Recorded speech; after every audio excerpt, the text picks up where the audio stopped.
जय हिंद दोस्तों, daily current affairs में फिर से हाजिर हूँ। तो कल आपसे पूछे थे कि योजना आयोग को निम्नलिखित में से किस संगठन द्वारा प्रतिस्थापित किया गया था।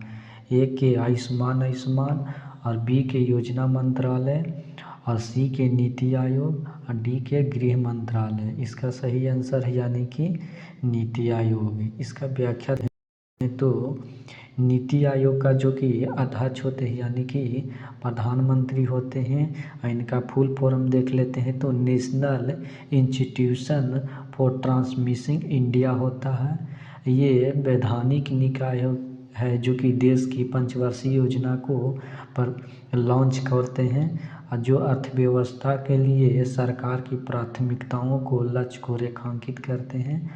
इन्हें थिंक टैंक के रूप में भी जाने जाते हैं। ये सहकारी संघवाद और समस्त विकास लक्ष्यों को प्राप्त करने के लिए ये जिम्मेदार हैं।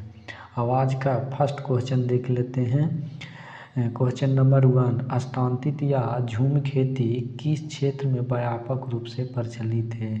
ए का मध्य पूर्व और उत्तरी अफ्रीका और बी के दक्षिण पूर्व एशिया और अफ्रीका, सी के यूरोप और उत्तरी अमेरिका और डी के मध्य एशिया और दक्षिण अमेरिका। इसका सही आंसर है जो कि बी के यानी कि दक्षिण पूर्व एशिया और अफ्रीका।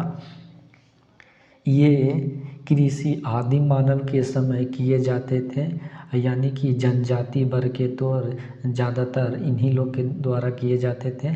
दक्षिण और पूर्व एशिया और अफ्रीका में किए जाते थे। नेक्स्ट क्वेश्चन देख लेते हैं। क्वेश्चन नंबर 2, विश्व बौद्धिक संपदा संगठन का गठन निम्नलिखित में से किस वर्ष किया गया था। ए का वर्ष 1945 और बी का वर्ष 1914 और सी का वर्ष 1962 और डी का वर्ष 1967। इसका सही आंसर यानी कि डी का वर्ष 1967। 14 के बाद कर लेते हैं तो फर्स्ट वर्ल्ड वार हुआ था और 45 में सेकेंड वर्ल्ड वार रुका था यानी कि यह अमेरिका द्वारा नागासाकी और हिरोशिमा पर बम गिराने के कारण रुका था। और 1962 में देख लेते हैं तो इंडिया और चाइना के बीच ये युद्ध हुआ था। इसका व्याख्या देख लेते हैं यानी कि WIPO का फुल फॉर्म होता है यानी कि वैश्विक विश्व बौद्धिक संपदा संगठन होता है। ये संयुक्त राष्ट्र के सबसे पुराना संगठनों में से एक है। इसका स्थापना हुआ था यानी कि 1967 में। इसका मुख्य लक्ष्य है यानी कि रचनात्मक गतिविधियों को प्रोत्साहन करना और बौद्धिक संपदा को संरक्षण के लिए बढ़ावा देना। इसका मुख्यालय है जो कि स्विट्जरलैंड में है। नेक्स्ट क्वेश्चन की ओर बढ़ते हैं। क्वेश्चन नंबर 3, राष्ट्रीय जांच एजेंसी यानी कि NI की स्थापना कब हुई। ए का वर्ष 2009 और बी का वर्ष 2010 और सी का वर्ष 2000 और डी का वर्ष 2004। इसका सही आंसर है जो कि यानी कि ए का वर्ष 2009। और 10 के बात कर लेते हैं तो राष्ट्रीय शिक्षा नीति लागू हुआ था। और 4 में देख लेते हैं तो NPS लागू हुआ था यानी कि नेशनल पेमेंट सिस्टम हुआ था। न्यू पेमेंट सिस्टम हुआ था, पेंशन सिस्टम। और 2000 के बात कर लेते हो तो झारखंड और उत्तराखंड और यानी कि अलग अलग हो राज्य बना था। इसका व्याख्या देख लेते हैं तो NI का जो यानी कि स्थापना वर्ष 2008 में मुंबई आतंकी हमले के समय यानी कि 26/11 हमले ताज होटल में हुआ था। अधिनियम 2008 के तहत इसका जो कार्य होते हैं यानी कि गृह मंत्रालय के तहत ये कार्य करते हैं। नेक्स्ट क्वेश्चन की ओर बढ़ते हैं। क्वेश्चन नंबर 4, वेम्बनाड झील के संदर्भ में निम्नलिखित कथनों पर विचार कीजिए। ए का यह भारत का सबसे बड़ा रामसर स्थल है और 2 का 4 नदियाँ इसका स्रोत है, मीनाचिल, अचनकोविल और पंपा और मणिमाला। और नीचे दिए गए कूट का प्रयोग का सही उत्तर चुनें। एक एक केवल एक, और बी का केवल दो, और सी के एक और दो दोनों, और डी के न तो एक और न ही दो। इसका सही आंसर है यानी कि केवल दो। इसका व्याख्या कर लेते हैं तो ये केरल की सबसे बड़ी और भारत की सबसे लंबी झील है, यानी कि ये संकीर्ण द्वीप द्वारा अरब सागर द्वारा अलग होती है। ये केरल में लोकप्रिय यानी कि बैक वाटर स्ट्रेचर बनाती है। इसे 2002 में रामसर साइट में शामिल किया गया था। अब बंगाल के सुंदरबन है जो कि भारत के सबसे बड़ा रामसर साइट में से एक है। इसके बाद वेम्बनाड है जो कि भारत का दूसरा सबसे बड़ा है। और नेक्स्ट क्वेश्चन की ओर बढ़ते हैं। क्वेश्चन नंबर 5, काली मृदा समृद्ध होती है। ए पोटास से, बी मैग्नीशियम से, सी कैल्शियम कार्बोनेट से, और डी उपयुक्त में से सभी। इसका सही आंसर है जो कि उपयुक्त में से सभी। इसका व्याख्या देख लेते हैं तो इस काली मृदा को काले रंग के कारण होते हैं। आइए इसे रेगुड़ मृदा कहते हैं। ये कपास के लिए भी आदर्श होते हैं क्योंकि इसमें कपास अच्छे उगते हैं और अच्छे पैदावार होते हैं। ये जलवायु परिस्थिति काली मृदा के लिए निर्माण के लिए महत्वपूर्ण कारक है। ये सौराष्ट्र, मालवा, छत्तीसगढ़ के पठारों में मिलता है। इसका नदी बेसिन की बात कर लेते हैं। गोदावरी और कृष्ण घाटियों के बीच दक्षिण पूर्व में भी इसका विस्तार है। गोदावरी को दक्षिण भारत में गंगा कहा जाता है। इसमें कैल्शियम कार्बोनेट, मैग्नीशियम और पोटेशियम चूने होते हैं, लेकिन फास्फोरस के जो मात्रा होते हैं थोड़ा कम होते हैं।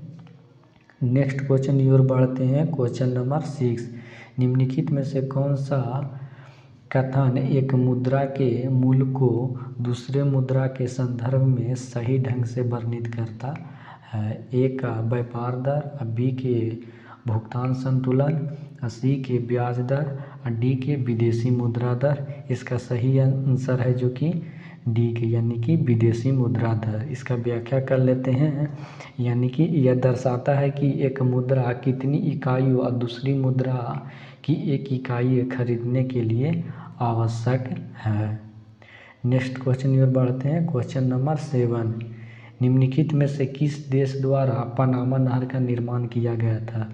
ए का मैक्सिको, बी के मिस्र, सी के अमेरिका, डी के इंग्लैंड। इसका सही आंसर है जो कि यानी कि सी यानी कि अमेरिका। लेकिन सबसे पहले ये पनामा नहर के बात कर लेते हैं। निर्माण के तहत ये पुर्तगाली के द्वारा किया गया था, यानी कि पुर्तगाली इससे व्यापार करने के लिए यानी कि बिजनेस करने के लिए किए थे। लेकिन निर्माण के समय ये अमेरिका द्वारा किया गया था।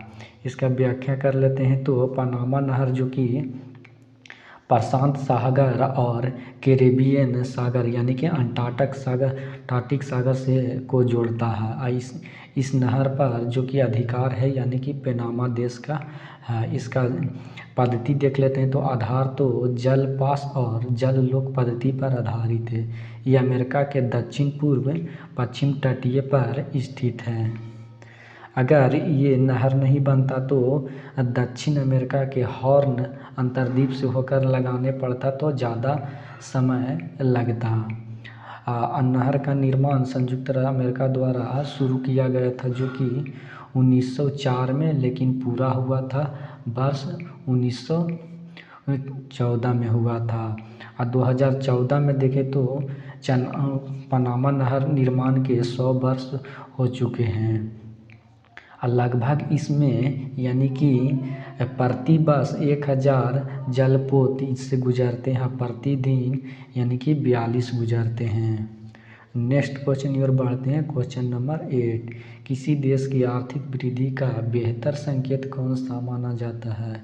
ए के प्रति व्यक्ति आय, बी के जीवन प्रत्याशा संकेतक, सी के राष्ट्रीय आय और डी के बुनियादी साक्षरता संकेत। इसका सही आंसर है यानी कि राष्ट्रीय प्रति व्यक्ति आय।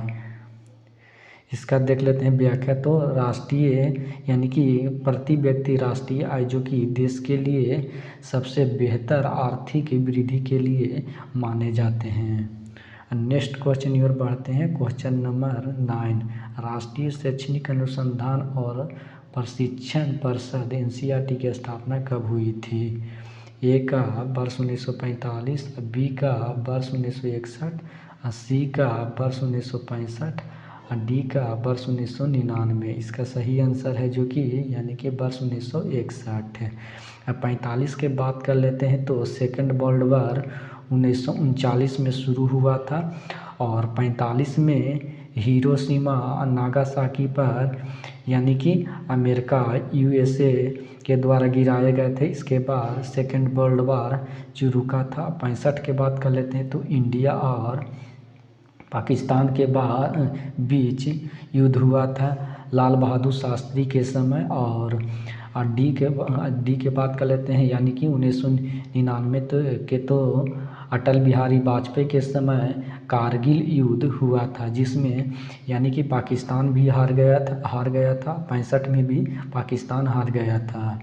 इसका व्याख्या देख लेते हैं। तो राष्ट्रीय शिक्षा नीति 2020 का मुख्य लक्ष्य है यानी कि भारत के सांस्कृतिक विरासत को संरक्षित करना और 21वीं सदी के लक्ष्यों और सतत विकास यानी कि एजेंडा 4 को और अच्छे तरीका से यानी कि सुधार करना और उभरती हुई विकास को आवश्यकताओं को और अच्छे तरीके से पूरा करना। इसे राष्ट्रीय शिक्षा नीति 1986 के स्थान लिया है, जिसे 1992 में संशोधन किया गया था। इसका स्थापना के बात कर लेते हैं। तो NCERT का 1961 में किया गया था। सोसाइटी पंजीकरण अधिनियम 1860 के तहत यानी कि ब्रिटिश कालीन के समय किया गया था। इसका मुख्य काम होता है जो कि केंद्र और राज्य सरकार के सलाहकार की सलाह देना होता है। हम आज का नेक्स्ट क्वेश्चन देखते हैं। और अंतिम क्वेश्चन, भारतीय सफ़ेद पीठ वाले गिद्ध की IUCN स्थिति है। सुवेद, ए का सुवेद, बी के संकटग्रस्त, सी के गंभीर रूप से लुप्तप्राय, डी के निकट संकटग्रस्त। इसका सही आंसर है जो कि सी के गंभीर रूप से लुप्तप्राय।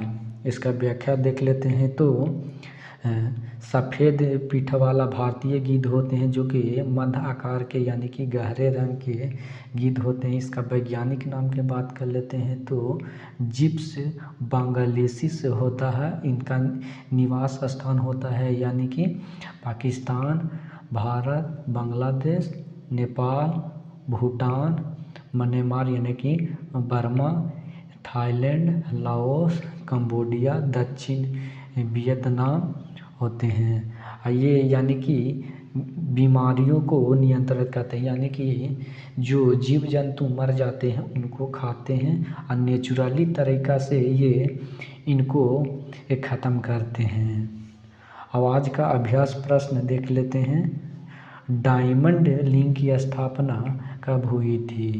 ए का वर्ष 2008, बी का वर्ष 2009 और सी का वर्ष 2012 और डी का वर्ष 2010। इसका सही आंसर हमें कमेंट बॉक्स में देना है। जय हिंद दोस्तों, अब मिलेंगे नेक्स्ट टॉपिक पे।